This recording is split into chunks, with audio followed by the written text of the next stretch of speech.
ये मंजर एक मासूम सी महफिल का है, जहां खेल ही खेल में एक अजीम सच्चाई दिलों में उतरती है।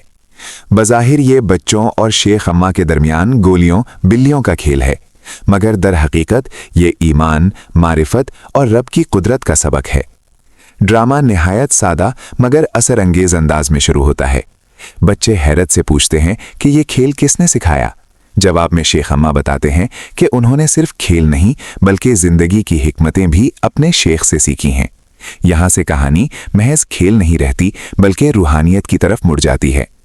जब बिल्लियों से मुताल्लिक पहेली पूछी जाती है कि हवा में बगैर किसी सहारे के ठहरी हुई बिल्ली का नाम क्या है, तो बच्चों के मासूम अंदाज और मज़ाहिया जवाबात मंजर को दिलकश बना देते हैं।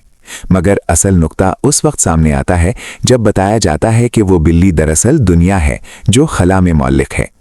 यहाँ ड्रामा अपनी बुलंदी पर पहुँचता है। एक सादा मिसाल के जरिए कायनात का अजीम निज़ाम समझाया जाता है। शेख अम्मा बच्चों को बताते हैं कि कायनात की हर शय एक नज़्म के तहत कायम है।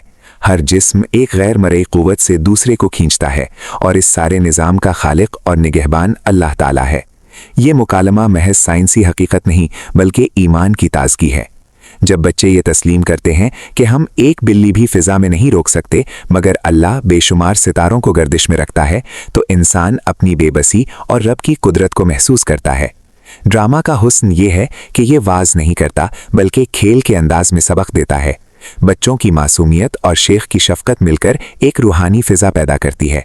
आखिर में ये पैगाम दिल में उतर जाता है कि रब की अज़मत को हमेशा याद रखो, क्योंकि वही हमारा खालिक और निगहबान है। ये मंजर हमें सिखाता है कि तरबियत का बेहतरीन तरीक़ा सख्ती नहीं बल्कि मोहब्बत, हिकमत और मिसाल है। एक छोटी सी पहेली के ज़रिए कायनात का राज समझा देना ही असल दानाई है। वाकई ये महज खेल का मंजर नहीं बल्कि ईमान को ताज़ा करने वाली एक खूबसूरत याद दहानी है।